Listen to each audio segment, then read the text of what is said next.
اب اگر کوئی آدمی یہ کہے مجھے نبی کریم صلی اللہ علیہ وسلم کے ساتھ بہت محبت ہے، میں سبحان ربی الاعلیٰ کی جگہ درود پڑھوں گا، نماز نہیں ہوگی۔ کیوں؟ کیونکہ نبی کریم صلی اللہ علیہ وسلم آپ کو کامیابی تب ملے گی جیسے نبی نے نماز کو سکھایا اسی طرح سے پڑھنی۔ اس کو آگے پیچھے کر کے پڑھو گے نماز درست نہیں ہوگی۔ کوئی کہے گا مجھے محبت ہے، ارے بھائی محبت ہمارے سر اور آنکھوں پر، لیکن محبت اسی طریقے سے کرو جس طریقے سے آقا مدنی حضرت محمد رسول اللہ صلی اللہ علیہ وسلم نے سکھایا۔ نماز کو اسی طریقے سے ادا کرنا ہے۔ صلو کما ارایتمونی اصلی، نماز اسی طرح پڑھو جس طرح تم نے مجھے پڑھتے ہوئے دیکھا۔ اب ہمارے لیے یہ مشکل ہے کہ نبی کریم صلی اللہ علیہ وسلم فرما رہے ہیں صلو کما ارایتمونی اصلی، نماز اسی طریقے سے پڑھو جس طرح سے مجھے پڑھتے ہوئے دیکھا۔ تو ہمارے لیے یار ہم نے تو دیکھا بھی ہے، ارے بھائی گھبرانے کی ضرورت نہیں ہے، صحابہ نے دیکھا، صحابہ نے ان حدیثوں کو جمع کیا، اپنے سینے کے اندر جمع کیا، محفوظ کیا، تابعین کو بتایا، تابعین نے محفوظ کیا، تبع تابعین، محدثین، امہ دین، پہنچتے پہنچتے ہم تک پہنچ گیا۔ اس وقت بھی آپ نبی کریم صلی اللہ علیہ وسلم کی جو بھی ایکٹیویٹیز نماز میں جتنی بھی جس طرح بھی پڑھی ہے وہ حدیث کی کتابوں کے اندر موجود ہے۔ یہ کسی نبی کو شرف نہیں ہے۔ حضرت عیسیٰ علیہ السلام رسول بھی ہیں، اللہ خود تبارک تعالیٰ کے پیغمبر ہیں، بن باپ کے پیدا ہوئے ہیں، لیکن آج اتنی بڑی قوم دنیا میں ایک نمبر پر سب سے زیادہ دنیا کے اندر عیسائی ہیں، لیکن ان کو یہ پوچھ لو جب آپ نکاح کرتے ہو، شادی کرتے ہو، اپنی کتاب کے اندر شادی کرنے کا طریقہ بتا دو، وہاں پہ موجود نہیں ہے۔ اتنی بڑی امت ہے، اتنے قابل بھی ہیں، لوگ کہتے ہیں کہ وہ بہت پڑھے لکھے لوگ ہیں، لیکن اپنے نبی نے نکاح کیسے کیا یہ وہ محفوظ نہیں رکھ سکے۔ یہ اعزاز کو کس کو ملا؟ حضرت محمد رسول اللہ صلی اللہ علیہ وسلم۔ انہوں نے زبان سے جو بات نکالی صحابہ نے دل کے اندر اس کو محفوظ کر لیا یا قلم سے کتاب کے اندر محفوظ کر لیا۔ محمد رسول اللہ صلی اللہ علیہ وسلم کہ ہاں کس راستے سے چلے نوٹ کر لیا، مورخین نے لکھا ہے۔ ہجرت کس راستے سے کی نوٹ کر دیا، موجود ہے۔ کون اس کے اونٹنی کا رنگ کیسا تھا یہ بھی نوٹ کر لیا، اونٹنی پر سوار کیسے ہوئے یہ بھی موجود ہے، ساتھ کون تھا، ساتھی کون تھا یہ بھی موجود ہے۔ یہ اعزاز کسی اور کو نہیں، یہ محمد رسول اللہ صلی اللہ علیہ وسلم کی عظمت ہے۔ ایک جو بھی نبی کریم صلی اللہ علیہ وسلم نے ایکٹیویٹیز کیا اپنی زندگی کے اندر وہ تاریخ اور سیرت کی کتابوں کے اندر موجود ہے۔ ہمیں بے سہارا نہیں چھوڑا گیا۔ حضرت محمد رسول اللہ صلی اللہ علیہ وسلم نے ہمیں ناک صاف کرنا بھی سکھایا۔ صحیح بخاری اور مسلم کے اندر حدیث، جب ہم اس باب میں آئیں گے میں بتاؤں گا کہ نبی کریم صلی اللہ علیہ وسلم نے صحابہ کو فرمایا کہ ناک میں پانی چڑھایا کرو اور اس کے بعد اس ناک کو چھینکا کرو، صاف کیا کرو۔ ارے بھائی جو نبی اپنی امت کو ناک صاف کرنا سکھائے وہ کسی بھی فیلڈ میں اس کو بے آہر و مددگار چھوڑ سکتا، بے سہارا چھوڑ سکتا؟ ہر چیز دین کے اندر موجود ہے۔ امام شعبی رحمہ اللہ نے فرمایا کہ یہ ہو ہی نہیں سکتا قیامت کی صبح تک، قیامت قائم ہونے تک کوئی مسئلہ امت مسلمہ کو ایسا پیش آئے جس کا حل کتاب و سنت میں موجود نہ ہو، ایسا نہیں ہو سکتا۔ امام شعبی، امام شافعی نہیں، امام شعبی بہت بڑے محدث گزرے، لیکن ہم اس کی تحقیق کریں، پڑھیں تب نہ، محمد رسول اللہ صلی اللہ علیہ وسلم کی سیرت پڑھیں تب نہ۔ ہم نے ایسی تاریخ پیش کی، ہم نے ایسے دین کو پیش کیا، جب مسلمان کا نام سنتے ہیں لوگ ڈر جاتے ہیں۔ ایک زمانہ وہ بھی تھا جب مسلمان کو دیکھ کر ایک ڈر جانے والا وہ خوش ہو جاتا تھا، اب میرے ساتھ کوئی تکلیف، کوئی مجھے نقصان نہیں پہنچا سکتا۔ حضرت محمد رسول اللہ صلی اللہ علیہ وسلم مدینہ طیبہ کے اندر یہودی بھی رہتے تھے۔ ایک لڑکی کے پیچھے ایک یہودی اس کی عزت کو برباد کرنے کے لیے دوڑا، وہ اس کی عزت برباد کرنا چاہتا تھا۔ جب وہ دوڑا وہ بھاگتے ہوئے کہاں پر جانی چاہیے تھی؟ آپ کی عقل کیا بتاتی ہے؟ وہ اپنے ماں کے باپ کے گھر میں جانی چاہیے تھی، یا بھائی کے گھر میں، یا چاچا کے گھر میں، وہ اس کی حفاظت کرتے۔ نہ وہ باپ کے گھر میں گئی، نہ وہ چاچا کے گھر میں گئی، نہ کسی رشتہ دار کے گھر میں گئی، وہ دوڑتے دوڑتے یہودی لڑکی محمد رسول اللہ صلی اللہ علیہ وسلم کے حجرے کے اندر داخل ہو گئی۔ وہ لڑکی بھی جانتی تھی اگر مجھے میری عزت کی کوئی حفاظت کر سکتا ہے وہ مسلمان ہے، وہ پہلا مسلمان ہے، وہ محمد رسول اللہ صلی اللہ علیہ وسلم، اس گھر میں مجھے تحفظ ملے گا۔ تو نبی کریم صلی اللہ علیہ وسلم، کچھ لوگ ایسے بھی ہوتے ہیں، یا رسول اللہ صلی اللہ علیہ وسلم یہودی کی بیٹی، فرمایا بیٹی بیٹی ہوتی ہے، چاہے مسلمان کی ہو یا یہودی کی ہو، بیٹی کی عزت محمد رسول اللہ صلی اللہ علیہ وسلم نے کرنا سکھایا۔ نبی کریم صلی اللہ علیہ وسلم فرمایا جس کی 2 بیٹیاں ہیں، اچھی تربیت کی، اچھی تعلیم دی، اچھے گھر کے اندر اس کا نکاح کر دیا، وہ کل جنت میں میرے ساتھ ایسے ہوگا جتنا فاصلہ ان 2 انگلیوں کے درمیان ہے، اتنا ہی وہ میرا پڑوسی ہوگا۔ تو ایک صحابی جو وہ 3 بیٹیاں تھیں اس کی، وہ پریشان ہو گئے یہ 2 والے کے لیے، یا رسول اللہ میری 3، بولا تیرے لیے بھی یہ بشارت ہے۔ اور ایک روایت میں آیا ہے کہ ایک کے پاس ایک ہی تھی، تو اس نے بھی سوال کر دیا، بولا تیرے لیے بھی یہ بشارت ہے۔ بیٹیوں کی عزت کرنا سیکھو۔ اور ہم نے بہت بڑی ناز انصافی کی ان بیٹیوں کے ساتھ، ہم نے ان کا حصہ ہی نہیں دیا، ترکے میں سے حصہ، باپ کے جو پراپرٹی اس میں حصہ ہے، بیٹی کا حصہ ہے۔ آپ احسان نہیں کر، بھائی بولتا ہے اگر تو نے حصہ لے لیا پھر نہیں آنا یہاں پہ۔ ارے بھائی یہ کون سی بات ہے، یہ تو تیرے اسی نطفے کا تو بھی ہے، اسی نطفے کی یہ بیٹی بھی ہے، تیرا بھی باپ وہی ہے، اس کا بھی باپ وہی ہے، تجھے بھی اسی ماں نے جنم دیا، اس کو بھی اسی ماں نے جنم دیا، لیکن لڑکے کو ڈبل ملے گا، اس کو سنگل ملے گا۔ اگر ایک آدمی ہے اس کے پاس دو ایک بیٹی اور بیٹا ہے، اس کے پاس 1.5 لاکھ روپیہ ہے، اب اس کو بانٹنا ہے بیٹی میں اور بیٹے میں، بیٹے کو 1 لاکھ ملے گا اور 50,000 بیٹی کو ملے گا۔ یہ احسان نہیں کر رہے ہو، یہ اس کا حق ہے۔ یہ کل قیامت میں آپ کو گریبان سے پکڑ کر بولے گی میرا حق کہاں رکھا، اے ابا تو نے میرا حق کھایا۔ تو اس لیے اگر بیٹیوں کو، عورتوں کو عزت کسی نے دی وہ محمد رسول اللہ صلی اللہ علیہ وسلم۔ تو چوتھا تھا ربنا لک الحمد، اور 5واں واجب جو تھا سبحان ربی الاعلیٰ، یہ سجدے کے اندر جو پڑھنا ہے سبحان ربی الاعلیٰ۔ اور ان 2 سجدوں کے درمیان کیا پڑھنا ہے؟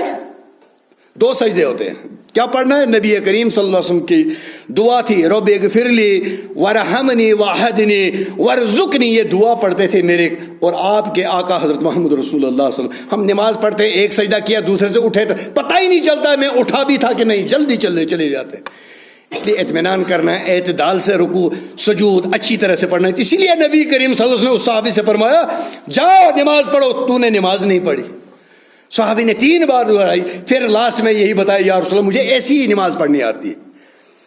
لیکن اگر آج کسی کو بولتے، میں نے بہت سارے لوگوں کو دیکھا وہ پورے یہ ہاتھ بچھا دیتے ہیں سجدے میں، میں نے بولا یہ تو نبی کریم صلی اللہ علیہ وسلم منع فرمایا کتے کی طرح مت بیٹھا کرو، سجدہ کرو یہ کونیاں کھڑی رکھو، صرف ہاتھ زمین پر لگاؤ، ماتھا اور ناک، گھٹنا اور پاؤں یہ زمین پر لگنے چاہیے۔ تو پورا ایسے لپٹا دینا زمین کے ساتھ، ان کونیوں کو بھی لگا دینا، یہ منع ہے شریعت میں۔ جب بولتے ہیں تو مانتے نہیں ہو، اور نہیں جی آپ کی بات نہیں ماننی، ارے بھائی میری بات نہیں ماننی ہے، میرے گھر سے دین نہیں آیا، یہ میں نے گھر سے نہیں لایا، یا آپ نے گھر سے نہیں لایا، یہ کسی جماعت نے گھر سے نہیں لایا، یہ دین وہی ہے جو محمد رسول اللہ صلی اللہ علیہ وسلم پر نازل ہوا، صحابہ نے اس کو حفظ کیا، یاد کیا، تابعین کو بتایا، محدثین ہوتے ہوتے ہمارے تک پہنچ گیا۔ اس لیے دین کو اسی طریقے سے فالو کرنا چاہیے جس طریقے سے محمد رسول اللہ صلی اللہ علیہ وسلم نے سکھایا اور صحابہ نے اس پر عمل کیا۔ ہمارے لیے ہمارے پاس بہترین کڑی موجود ہے، صحابہ کی کڑی۔ اسی لیے اس وقت جو مخصوص اسی کڑی کو بدنام کرنے کی کوشش کی جا رہی ہے، کیونکہ اگر صحابہ کی کڑی کو مشکوک بنا دیا تو دین پورا مشکوک ہو جائے گا۔ میں آپ کو سمپل انداز میں یہ سمجھاؤں، اگر دین میں سے صحابہ کو باہر نکالا جائے گا اسلام باقی نہیں رہے گا۔ کہاں سے لاؤ گے اسلام کو؟ کیسا اسلام؟ صحابہ کی عزت محفوظ، ان کا کریکٹر محفوظ، ہمارا دین محفوظ۔ اگر صحابہ کو بیچ میں سے ہٹا دو گے دین ختم ہو جائے گا۔ تمام صحابی جو وہ عظیم ہیں، حضرت ابو بکر کا اپنا درجہ ہے، اپنا سٹیج ہے، اپنا مقام ہے، عمر رضی اللہ تعالیٰ کا اپنا مقام ہے، عثمان رضی اللہ تعالیٰ کا اپنا مقام ہے، علی رضی اللہ تعالیٰ عنہ کا اپنا مقام ہے، حضرت امیر معاویہ کا اپنا مقام ہے۔ جس مقام پر حضرت علی ہیں اس پر امیر معاویہ کو ہم کھڑے نہیں کر سکتے، لیکن اوور آل سارے صحابی جنتی ہیں، نیک لوگ ہیں، اچھے لوگ ہیں، کیونکہ قرآن نے بتا دیا۔ کیونکہ اگر ہم ان کی کریکٹر میں نقص نکالیں گے تو کتاب اللہ کی کتاب کو نقص نکالو گے، اللہ کی کتاب کو نازل اللہ پر، یہ اعتراض اللہ پر جائے گا۔ صحابہ عظیم لوگ تھے، انہوں نے اس وقت نبی کریم صلی اللہ علیہ وسلم کا ساتھ دیا جس وقت بہت تھوڑے لوگ تھے۔ آج تو اسلام، آج انٹرنیٹ، ہر چیز آپ لوگوں کے پاس موجود ہے، لیکن اگر آج بھی ہم اسلام سے منہ پھیر لیں تو اللہ رب العالمین یہ دیکھ رہے ہیں عذاب، یہ ہمارے جو بیماریاں دیکھ رہے ہیں، کبھی کوئی کبھی وائرس، کوئی کا وائرس آتا ہے، کبھی فنگس آتا ہے، کبھی کورونا آتا ہے، کبھی کوئی آتا ہے، یہ ہمارے اعمال ہیں۔ ہم نے اعمال بہت زیادہ گناہ جمع کیے ہوئے ہیں اپنے انام اعمال میں اس زمین پر، اس وجہ سے یہ بیماریاں بھی آ رہی ہیں۔ تو چھٹی کیا تھا؟ چھٹا رکن تھا ربی اغفر لی ورحمنی واہدنی وارزقنی، یہ پڑھنا چاہیے۔ اور ساتواں رکن ہے والتشہد الاول، جو بیچ میں ہم جو عطیات پڑھتے ہیں 4 رکعتوں میں جو بیچ میں پڑھتے ہیں، تو یہ واجب ہے۔ اگر یہ چھوٹ جائے، اگر کسی کو بھول گیا، جان بوجھ کر نہیں چھوڑنا، اگر کسی کو بھول گیا لاسٹ میں سجدے کے 2 ساو کے 2 سجدے کر لے تو اس سے اس کی تلافی ہو جائے گی۔ اور 8واں وجلوسہ، اور اس میں بیٹھنا بھی ہے۔ عطیات میں یہ نہیں ہے بیٹھا تو بس اٹھ گیا، نہیں، تب تک بیٹھنا ہے، اطمینان سے بیٹھنا ہے، عدل سے بیٹھنا ہے، اعتدال سے بیٹھنا ہے، پوری طرح یہ چیزیں دہرانی ہے، وہ چیز پڑھنی ہے اس نماز کے اندر جو چیز میرے آقا حضرت محمد رسول اللہ صلی اللہ علیہ وسلم نے سکھائی۔ میرے بھائیوں، ہم مسلمان ہیں، جس نے بھی لا الہ الا اللہ محمد رسول اللہ صلی اللہ علیہ وسلم کا کیا بولتے ہیں اقرار کیا، وہ مسلمان ہے۔ ہمارے سر آنکھوں پر ہم کسی کو جنت سے دور، ہم کسی کو جنت سے نکال نہیں سکتے، نہ ہم کسی کو جہنم کا فتوا لگا سکتے، نہ ہم کسی کو اسلام میں رکھ سکتے، نہ ہم کسی کو اسلام سے نکال سکتے۔ یہ ہماری اوقات نہیں کسی کو اسلامی شریعت سے، ملت سے خارج کر دے، یہ ہم نہیں کر سکتے۔ لیکن ایک چیز کا ہم کر سکتے، پیار سے رہو، محبت سے رہو، بائی بن کر رہو، کل دیکھی جائے گی۔ ارے بھائی، اختلاف کرنے کا حق ہے آپ کو، لیکن نفرت کرنے کا حق نہیں ہے۔ اختلاف کرنے کا حق صحابہ کو بھی تھا، وہ بھی کرتے تھے، لیکن وہ ایک دوسرے سے نفرت نہیں کرتے تھے، وہ ایک دوسرے پر فتوے بازی نہیں کرتے تھے۔ آپ پوری تاریخ دیکھ لیجئے، سیرت دیکھ لیجئے۔ لیکن ہم اس ماحول میں پہنچ چکے ہیں جہاں پر میں نے آپ کو شاید نہیں پہلے بولا ہے، وہ 4 بیل رہتے تھے ایک جنگل میں۔ یہ عربی شاعر ایک بولتا ہے 4 بیل رہتے تھے، تو شیر ڈیلی آتا تھا، وہ دیکھتا تھا، ان کے سینگوں سے ڈر جاتا تھا، ان کی ہیومنٹی دیکھ کر، یکجہتی دیکھ کر، ان کا اتفاق و اتحاد دیکھ کر وہ ڈر کر بھاگ جاتا تھا۔ اس نے سوچا یار ان 4 بیلوں کو تو میں نے کھانا، لیکن کھاؤں کیسے؟ ان 4 بیلوں کو میں نے کھانا ہے، لیکن کھاؤں کیسے؟ تو اس نے کیا کیا، اس نے ان میں سے ایک لال تھا، لال والے کو ٹارگٹ کر دیا، بولا یہ میرا دشمن ہے۔ ان 3 کو بولا تمہارے ساتھ مجھے کوئی دشمنی نہیں ہے۔ ان تینوں نے سوچا یار چلو یہ گیا تو اس کے ساتھ دشمنی، ہم تو بچ جائیں گے۔ وہ گیا تو شیر نے اس بیل کو کھا لیا۔ بیچ میں 2-3 مہینے ہو گئے، اب پھر بھوک لگی ہے، آیا پھر سفید والے کو ٹارگٹ کیا، بولا میرا دشمن جو ہے سفید والا ہے، تم 2 نہیں چھوٹ جاؤ، چلے جاؤ۔ لیا، اس کو کھا گیا۔ پھر اس کے بعد آیا، 2 میں سے ایک کو شکار بنا لیا، بولا تو میرا دشمن نہیں ہے، یہ میرا دشمن ہے، اس کو کر دیا۔ لاسٹ میں واری آئی نیلے والے کی، اور وہ نیلے والا کیا بولتا ہے، وہ نیلے والا بیل کیا بولتا ہے، بولتا ہے کہ اس شیر نے مجھے اسی دن کھایا تھا جس دن اس نے لال والے کو کھایا تھا. اس شیر نے مجھے اسی وقت کھایا تھا جس وقت لال کا اس نے شکار کیا تھا, لال بیل کو. یہی حالت ہے امت مسلموں کی اس وقت. بس ایک دوسرے کی پگڑی اچھالنا, یہ ہمارا اسلام ہے, یہ ہماری دعوت بن چکی ہے. صرف ایک دوسرے کی پگڑیاں اچھالنا, ایک دوسرے کی عزت ریزی کرنا, ایک دوسرے کو بدنام کرنا, بھائی اس سے کچھ حاصل نہیں ہوگا. محمد رسول اللہ صلی اللہ علیہ وسلم کی سیرت طیبہ بیان کرو, نبی کی سنتیں بیان کرو, نبی کی سنتوں پر عمل کرنا شروع کر دو, قرآن پڑھنا شروع کر دو, اس کا ترجمہ پڑھو. آپ کو ان بکھیڑوں میں پڑھنے کی ضرورت ہی نہیں, سارے مسئلے حل ہو جائیں گے, تمام مسئلے حل ہو جائیں گے, اور اتفاق و اتحاد بھی ہو جائے گا. اگر میں کسی آدمی کو کہوں تو جہنمی ہے تو اللہ تبارک تعالیٰ نے اس کو جنت میں داخل کرنا ہوگا. میری کوئی اوقات ہے کہ میں اس کو بھیجوں جہنم میں؟ جب میری اوقات یہ نہیں ہے تو مجھے کیا مجبوری پڑی ہے کہ میں کسی کو جنت اور جہنم میں بھیجوں؟ یہ میری اوقات ہی نہیں ہے. ہم اس اللہ کو ماننے والے ہیں. ارے ہمارا اللہ کتنا عظیم ہے. آپ انڈا لے لیجئے, انڈے میں 2 کلر کا پانی ہوتا ہے, 2 کلر کا پانی. بازار سے آپ لاتے ہو, پولٹری سے آتا ہے دکان پر, دکان سے آپ کے گھر تک پہنچتے پہنچتے وہ ہلتا رہتا ہے. یہ وہ اللہ ہے, اس چھوٹے سے انڈے کے بیچ میں 2 پانی ہیں, ان پانیوں کو ملنے نہیں دیتا. یہ وہ اللہ ہے. پانی کا قطرہ ماں کے رحم میں پہنچا کر کتنی حسین جمیل شکل بنا دیتا ہے. ہڈیاں بھی ادھری فیکٹری ادھری بنائی جاتی ہیں, پیٹ میں ہی بنتی ہے نا, ماں کے رحم میں بنتی ہیں. اتنے عظیم اللہ کو چھوڑ کر ہم کہاں جا رہے ہیں, کہاں بھٹک رہے ہیں؟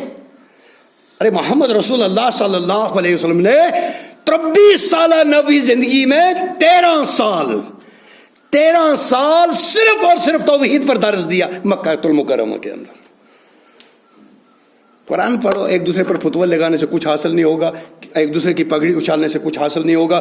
کتاب و سنت کو کے نزدیک آ جاؤ. ہاں اگر اختلاف ہے اس کو بیٹھ کر تہذیب سے, گالیاں دے کر نہیں, لڑائیاں کر کے نہیں, جھگڑے کر کے نہیں, مہذب طریقے سے ایک دوسرے کے ساتھ بیٹھ کر اس کو حل کیجئے. اور حل کہاں موجود ہے؟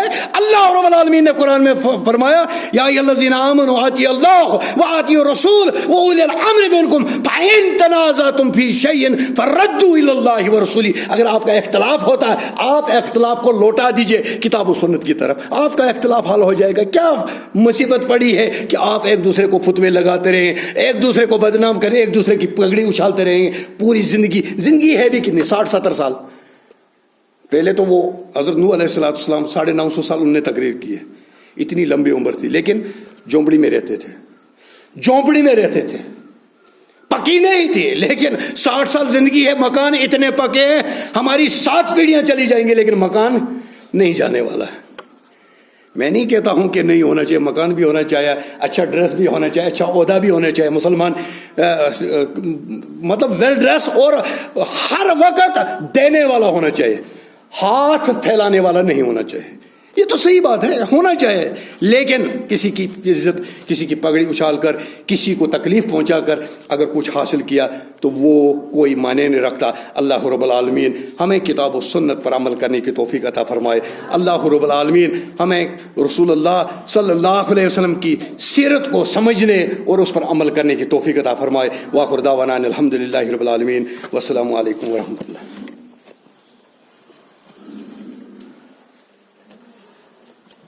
الحمدللہ